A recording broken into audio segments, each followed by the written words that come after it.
Part 1. The rain had been falling since morning, turning the city streets into silver rivers. Inside St. Mary's Hospital, the smell of medicine mixed with silence. Nurses hurried through the hallways while families waited with hope, fear, and prayers. In room 214, a 17-year-old girl named Emily Carter sat beside the window, watching raindrops race down the glass. Unlike the other patients, Emily never complained. Every nurse who entered her room left smiling. Every doctor admired her courage. Even on the hardest days, she greeted everyone with the same warm words. "Good morning. I hope you have a beautiful day." Her illness had stolen her strength but never her kindness. Emily had been diagnosed with a rare form of cancer nearly 2 years earlier.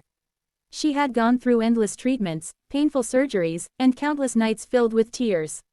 Yet somehow, she continued to smile. Her mother, Sarah, often wondered where that strength came from. One afternoon, Sarah quietly asked, "Emily, aren't you afraid?" Emily looked outside before answering. "Of course I am, but if I spend every day crying, then cancer wins twice. I don't want that." Sarah couldn't hold back her tears. Emily reached for her mother's hand. "Mom, promise me something." "What is it?" "When I'm gone, don't remember me because I was sick." Sarah shook her head. "Remember me because I smiled." Those words stayed in Sarah's heart forever. Every Tuesday, volunteers visited the hospital to spend time with patients. One of them was a 22-year-old college student named Noah Brooks. Noah had lost his younger sister to leukemia 5 years earlier. After her death, he promised himself that no child or teenager fighting illness would ever feel alone if he could help it. On his first visit, Noah knocked gently on Emily's door. "May I come in?" Emily smiled. "Only if you promise not to bring boring conversations." Noah laughed. "I'll do my best." That simple joke became the beginning of an unforgettable friendship. Week after week, Noah returned. Sometimes they played board games. Sometimes they watched old movies. Sometimes they simply sat together in silence while the sunset painted the hospital room in shades of gold and orange. Emily loved sunsets. "They remind me," she once said, "that endings can be beautiful too." Noah looked at her carefully. "I've never thought about it like that." She smiled. "Most people don't." One evening, the electricity briefly went out during a storm. The hospital became strangely quiet. Emily looked nervous for the first time. Noah noticed immediately. "Are you okay?" She nodded slowly. "I used to be afraid of the dark. And now," she smiled softly, "now I'm afraid of leaving the people I love." Noah didn't know what to say. Instead, he reached over and held her hand. Neither of them spoke for several minutes. Sometimes silence says more than words ever could.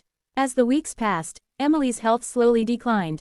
Walking became difficult. Her breathing grew weaker. Doctors tried every possible treatment, but nothing stopped the disease from spreading. One afternoon, Harris asked Sarah to step outside. "The treatments are no longer working." Sarah already knew what those words meant. "How much time?" The doctor lowered his eyes. "A few weeks, perhaps less." Sarah broke down in tears. From inside the room, Emily watched her mother's reflection through the glass door. She understood everything without hearing a single word. Later that night, she whispered, "So, it's almost time."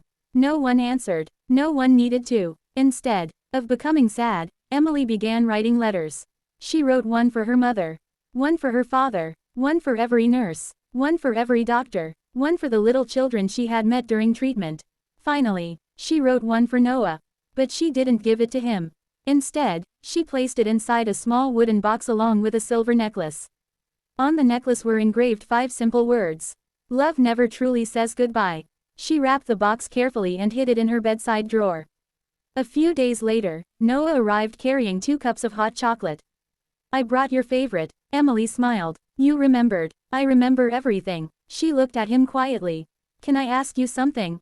"Anything." "If you had one day left, what would you do?" Noah thought for a long moment. "I'd spend it with the people I love." Emily nodded. "Good answer. What about you?" She looked toward the window. "I'd smile. Just smile." "Yes. Why?" "Because I want the last image people remember to be my happiest one." Noah felt something break inside his heart. He wanted to tell her she would survive. He wanted to promise everything would be okay. But for the first time in his life, he couldn't lie. That evening they watched the sunset together. The sky turned orange, then pink, then deep purple. Emily whispered, "Beautiful." Noah looked at her instead of the sky. "Yeah, it really is." Emily noticed. You weren't looking at the sunset. He smiled. I was looking at someone brighter. Emily laughed. For a few precious seconds. They both forgot she was dying. End of part 1.